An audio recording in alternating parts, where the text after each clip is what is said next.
ఒక మంచి గొప్ప పథకం మిషన్ కాకతీయ ద్వారా దయన్న గారు ఎంతో కృషితోటి మా చెరువు కూడిక తీపిచ్చి నీళ్లు నింపించిండంటే 5 సార్లు మా చెరువు నిండితే నిండు ఈ టైంలో చెరువు అలుగు పోస్తుండేది. ఈ ఒక్కసారి వెనుక జరిగితే కనీసం ఎవడన్నా బీద బిక్కోడు అవతలి పోయినా కూడా దుడ్డలో బర్రలో నీళ్ళు తప్పాలన్నా కూడా చెరువులో నీళ్ళు లేకుండా అయిపోయినాయి. చెరువు మొత్తం ఎండబెట్టారు. మా బావి కూడా మొత్తం ఎండిపోయేటట్టు అయింది. చెరువు కిందనే ఒక కొంత దూరంలోనే ఉంటుంది మా బావి. చెరువులో నీళ్లు కొంచెమని ఉంటే మా బావిలో ఎప్పటికీ నీళ్ళు ఉండేది. పెట్టిన నాటంతా ఎండిపోయిందండి. కేసీఆర్ సార్ దయాకర్ సార్ ఉన్నప్పుడు ఆ గంగమ్మ తల్లిని దయన్న గారు ఉన్నప్పుడు గలగల గోదారి నీళ్లు పరుగున గదిలొచ్చెనే దయన్న నీ పిలుపుతో పల్లె గొంతులు దడిసెనే దయన్న నీ ఎండతో ఎండిన చెరువమ్మ కడుపు నిండి మత్తడి దుంకెనే దయన్న నీ పల్లె గొంతులు దడిసెనే దయన్న నీ ఎండతో గలగల గోదారి నీళ్లు పరుగున గదిలొచ్చెనే దయన్న నీ చలువతో ఎండిన చెరువమ్మ చెరువు కడుపు మంట నిండెనే దయన్న నీ పేరుతో. మహారాష్ట్రలో బాబ్లీ ప్రాజెక్టు దగ్గర దయన్న అప్పుడు కొట్లాడిండు, జైలుకు పోయిండు, చాలా కష్టపడ్డాడు. మన నీళ్ళ కోసం కొన్ని రోజులు జైల్లో కూడా ఉన్నాడు. దయన్న పేరు చెప్పినా కేసీఆర్ పేరు చెప్పినా గంగమ్మ పరుగులు తీసుకుంటూ వచ్చి మా పాలకుర్తి మొత్తం సస్యశ్యామలంగా, నేనేదో గొప్ప చెప్తలేనండి, సస్యశ్యామలంగా 10 సంవత్సరాలు ఉన్నది. ఇప్పుడు చూడండి ఎక్కడికి వెళ్ళినా ఏ ఊరికి వెళ్ళినా పొలమంతా ఎండిపోయి రైతులు చాలా కష్టపడుతున్నారండి. రైతు బతుకు చాలా హీనంగా తయారైంది. వడ్లకు కింటకు 500 బోనస్ అన్నాడు. ఆయన ఎవరికి ఇచ్చిందో తెలియదు. కానీ వడ్లు అమ్మినా కూడా ఇంతవరకు బోనసులు రాలేదండి. ప్రభుత్వం గుర్తుంచుకొని నీళ్ళు 1 నెల ముందు వదిలిపెట్టుంటే రైతులు చాలా సంతోషపడేది. ఇప్పటికైనా ఎవరైనా వెనక ముందు వేసిన రైతులకు ఉపయోగపడతాయి అనుకుంటే నీళ్లు కూడా వదిలిపెట్టాలండి.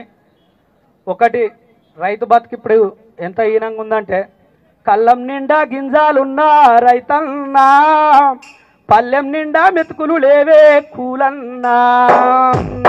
కళ్ళం నిండా గింజాలున్నా రైతన్నా పల్లెం నిండా మెతుకులు లేవే కూలన్నా.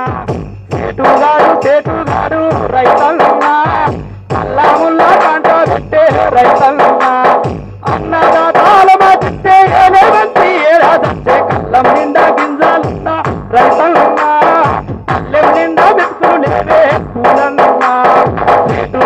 చేటుగాడు రైతన్నా అల్లాముల్లా కాంట పెట్టే కూలన్నా అన్నదాతాల మాటిస్తే ఏలేవంతి ఏడాదంటే. రైతుల పరిస్థితి కళ్ళం నిండా గింజలున్నా 4 వేళ్ళు కానీ 4 ముద్దలు కానీ పల్లెంలో కానీ నోట్లోకి కానీ వెళ్ళే పరిస్థితి లేదు. ఎందుకంటే వీళ్ళు ఒడ్లు కొంటున్నామంటుర్రు, కొంటలేరు.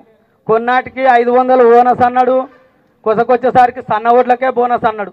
ఆ సన్న ఒడ్లకు కూడా మిగిలిన రైతులకు కొంతమందికి రాలేదంటారు, కొంతమందికి వచ్చిందంటారు. రైతులకు ఎవరు వల్లే. వేరే వాళ్ళ విషయం కూడా చెప్పాలి, రైతులు అందరూ మనమే కాబట్టి. కానీ నాది 50,000 చింగరాజపల్లె ఏపీజీపీ బ్యాంకులో అప్పుండండి. ఒక 20,000 మాత్రం మాపైనే 30 కాలేదు. ఒకసారి మేము బ్యాంక్ కాడ ధర్నా చేసినప్పుడు కూడా మన దయన్న గారితో చెప్పడం జరిగింది 30,000 కాలేదు. ఎందుకని బ్యాంకు మేనేజర్ని అడిగితే అవి ఏందో కంప్యూటర్లో ఏందో అవకతవకలు ఉన్నాయి, కాలేదు, వెనక ముందు అయితే అని అన్నాడు. ఇంతవరకు కూడా కాలేదండి. మరి ఆయన ఎవరికి రుణమాఫీ చేస్తుండు, ఏ రైతులకు వేస్తుండు? ఇప్పుడు కేసీఆర్ గారు ఉన్నప్పుడు 10 సంవత్సరాలు రైతుల గురించే చాలా ఆలోచన చేసిండు. ఒక ఇంటిని ఆదర్శంగా తీసుకుంటే ఇంట్లో ఉండే పెద్ద దిక్కు రైతు. రైతులకు ఒక మధ్యతరగతి రైతు చనిపోతే ఆ కుటుంబం ఎంత బాధపడుతుందో తెలుసు కాబట్టి 5 లక్షల బీమా చాలా గొప్ప పథకం అది. రైతు చనిపోయినా కూడా 5 లక్షలు పేదవారికి రైతులకు ఇవ్వాలని కేసీఆర్ గారు ఆలోచన చేసిండు. మరి వీళ్ళు అన్ని పథకాలు బంద్ చేసిర్రు, అన్ని పేర్లు మార్చిర్రు. పోయినసారి కేసీఆర్ సార్ ఉన్నప్పుడు ఆరోగ్యశ్రీ పథకం ఉంటే మార్చిండా అండి? మార్వలేదు కదా. వీళ్ళు వచ్చి మధ్యలో ఎట్లా పేర్లు మారుస్తారు? అన్ని పేర్లు మార్చి రైతు బంధు ఉన్నదాన్ని రైతు భరోసా అన్నాడు. సరే అది కూడా 15,000 అన్నాడు, మళ్ళీ కొసకు 12,000 కుదించిండు. ఇప్పుడు వేరే వాళ్ళది ఎవరిది తెలియకున్నా మా నాన్నది మా తమ్మింది 1.5 ఎకరం 2 ఎకరాలు ఉంటే ఒకరికి 8,000 పడ్డాయి, ఒకరికి 9,000 పడ్డాయి, ఇంకా ఒకరికి 4 పడలేదు, ఒకరికి 3,000 పడలేదు. మరి వేసే డబ్బులైనా సరిగ్గా వేస్తలేడు.